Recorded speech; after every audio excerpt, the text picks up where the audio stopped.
I'm Sctr Rodel LT of the Laguna Council. Today, we will make a review on basic compass reading. But first, let us go to the history. It was not recorded on who discovered the compass, but it was the Chinese who have been using it since the Han Dynasty. What is a compass?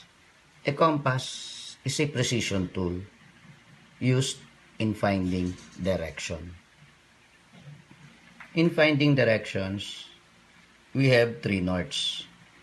So first, the true north or the North Pole. Next is the grid north, which we used on map. And last is the magnetic north, which we will be using in compass reading. Before we go to the parts and how to use compass, let me show you first on how to find north without a compass, but we won't be discussing it now. So at daytime, we can find the north using the shadow method or by using our analog watch in order to find north.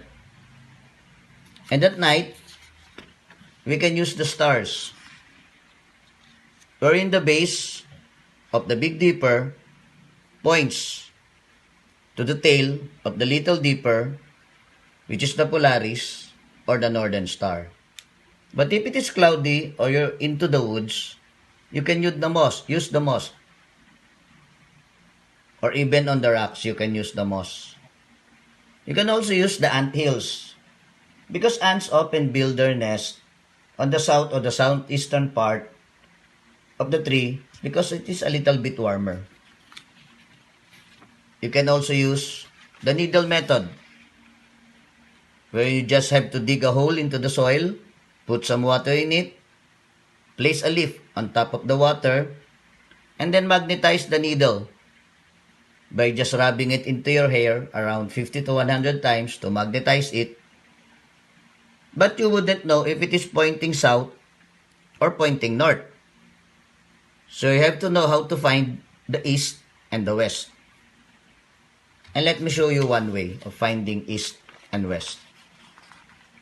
So we all know that the sun rises on the east and sun sets on the west. All you have to do is point your right shoulder to the east where the sun rises and you'll be facing north. We have different kinds of compass. So first, we have the analog compass and the digital compass. And now we have the GPS, which is much more accurate. But the difference between these three is that if it runs out of battery and then you're into the woods, then you're gone. So, the reliable thing is the analog compass, which is what we will be using in this discussion. And I'll be using the baseplate compass or the protractor compass. The anatomy of compass. So first, we have the base plate, which is clear, so that you can see the map below it. Next are the rulers, wherein we use it to align or orient our map into the north. Next is direction travel arrow. It tells you on which direction you're pointing your compass in making a bearing. And next, the rotating bezel, which is also called the azimuth ring, where you can find the markings from 0 all the way to 360. Next will be the needle housing. Now, the needle housing details. So first, we have the index line, which is located directly above the bezel. It is also called reed bearing here. And then the magnetized needle. The magnetized needle points to the magnetic north and is usually colored red and white. It aligns with the magnetic field of the Earth. Next is the orienteering arrow. It is used to orient the vessel. It has an outline shape and exactly to fit the magnetize at the end of the needle. So next are the orienteering lines. Okay, so we have the orienteering lines wherein we use it in map reading.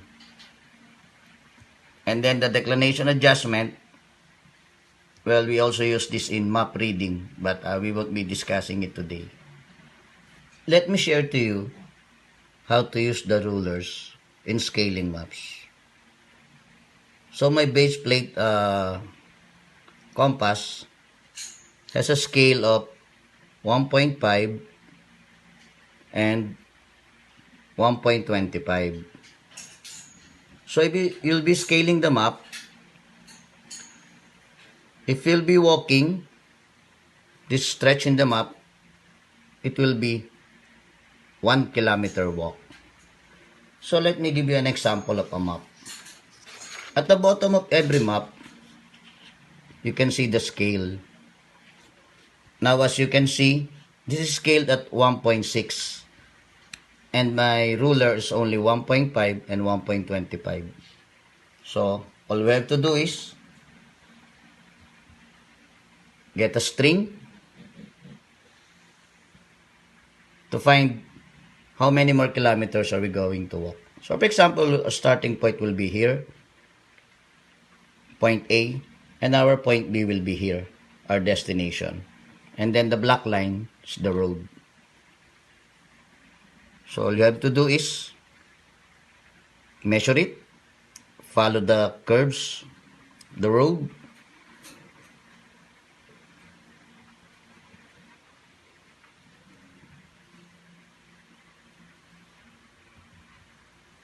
so now we end up here, a starting point and ending point, and we use the scale on the map because it's not on our compass. From our starting point up to the end, we'll be walking around 2 more kilometers. Let us now go with the points that is used in compass reading. So first, we have the 4 points: the north, the south, the east, and the west. We call this the cardinal points. The next 4 points is what we call the semi or the intercardinal points, which is the northeast, southeast, southwest, northwest. So as if you can see, we read north first and also south first before the east and the west. Why? Because the north and south aligns with the magnetic field of the earth. So we read them first. That's why it's northeast, northwest, southeast, southwest. And these 8 points, the cardinals and the semi-cardinals or the intercardinal points, we call this the wind. Okay, so this is called the wind. So the next point is called the half wind.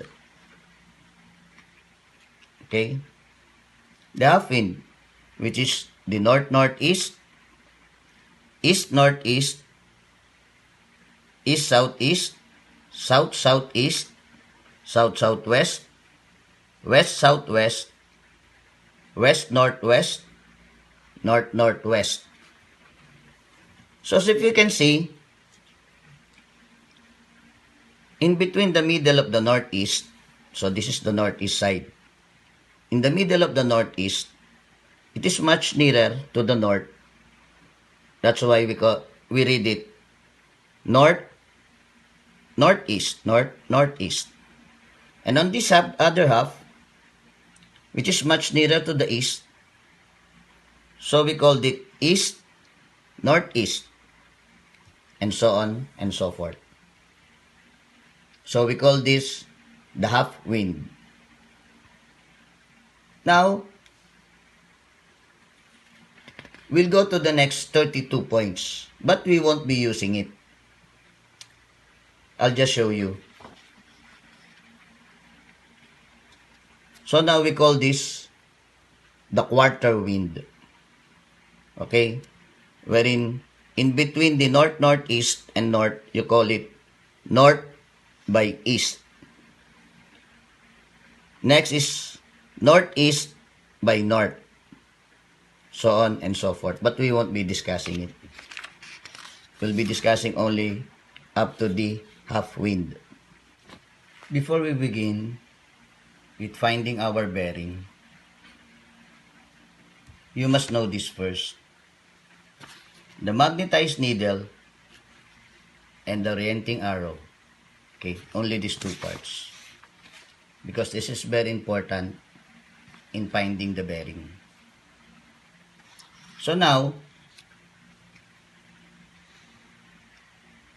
the orienteering arrow and the needle must be aligned first. Okay? Yeah, don't mind first the rotating bezel. Okay? So the orienteering arrow and the magnetic needle, which points to the north, must always be aligned before you get your bearing. This example is wrong. Okay, if you can see, the orienteering arrow and the magnetic needle that points to the north are misaligned. This will give you a false bearing. Okay, so remember that rule. Before you make a reading with your compass, make sure that it is leveled. Because the magnetic arrow is floating into liquid inside the bezel. So don't drop this compass because you might crack it and the water might spill out. So if you can see, in whichever direction I point my direction arrow, the magnetic needle always points to the north. But make sure not to find bearing or direction when your compass is near a battery or a high tension wire. So I'll give you an example. Okay. You see that it's pointing north. If I placed it within the battery, you see the needle is almost pointing west or northwest. And when I leave it again, it will go back and point to the north. Now, let's point to the north. So first, with the rotating bezel and the orienteering arrow, you align it with the direction line or the direction arrow. You line it first, and then you align the orienteering arrow with the magnetic needle. And now, your directing arrow is pointing to the north or the magnetic north. So let's do some activities. As you can see, I have already oriented this drawing or this bond paper to the north. With my ruler on the sides, corner of the bond paper is now oriented to the north. So in our activity, from this boy's position, let us get the bearing of the school gate. So first, with the orienteering arrow, we point it from the boy's position, we point it to the gate. And then, we rotate the vessel, the rotating vessel, wherein the orienting arrow aligns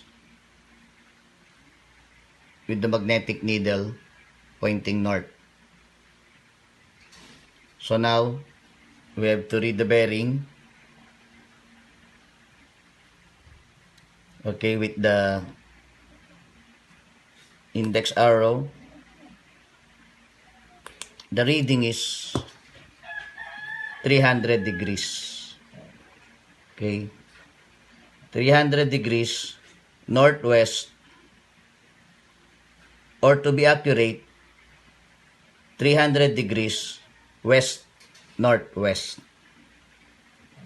Okay, so from the position of this boy, the school gate is 300 degrees west northwest. Let's make another activity. This time, it is the degrees that is given. So find in what direction is 250 degrees west southwest. So with the rotating bezel, we align 250 degrees into the direction arrow,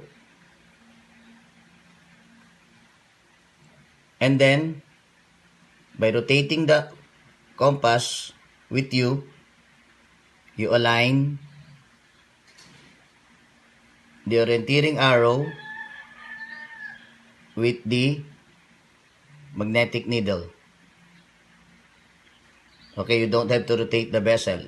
It's the compass that needs to rotate with you, the compass with you. Okay, so now that it is aligned, we place it on the buoy,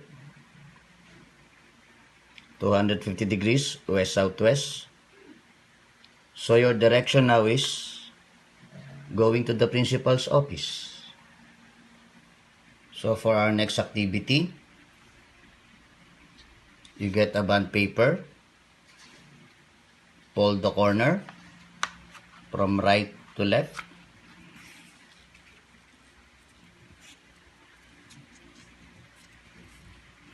Okay. And then fold again the corner from left to right.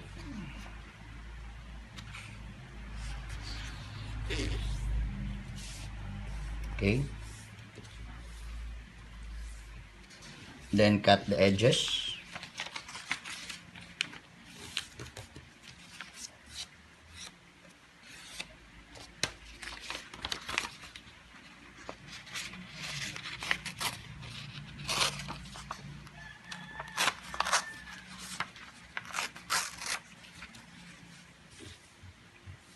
Then with the apex of the triangle on the top, fold the corner.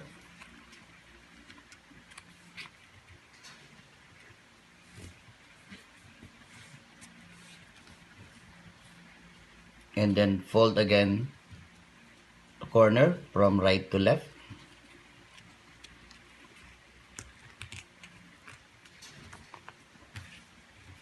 Okay, then squeeze it tight.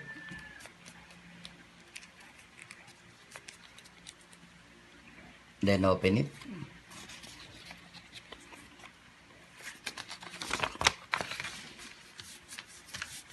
Straighten it up. And then from the top, you write the cardinal points, which is north, south, east, and west. And then you write the semi-cardinal points, which is the northeast, southeast, southwest, northwest. And then you write the quarter wind, the half wind, which is north northeast, east northeast, east southeast, south southeast, south southwest, west southwest, west, northwest, and northwest. Okay? And then now, we put the degrees. So this is from 360 degrees to 0. Next is 22.5 degrees. Next is 45 degrees. Next is 67.5 degrees. 90 degrees. 112.5 degrees.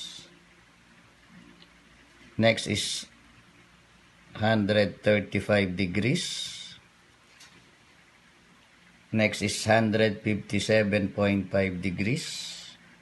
Next is 180 degrees. Next is 202.5 degrees. Next is 225 degrees. Next is 247.5 degrees. Next is 270 degrees. Next is 302.5 degrees. Next is 325 degrees. And last is 347.5 degrees. So now, as I promised, you have a paper compass. So now, with the sunrise on the east, sunset on the west, and the boy pointing his right shoulder to the sunrise, he is facing north. So let's use the compass that I gave you, the paper compass. So this is north.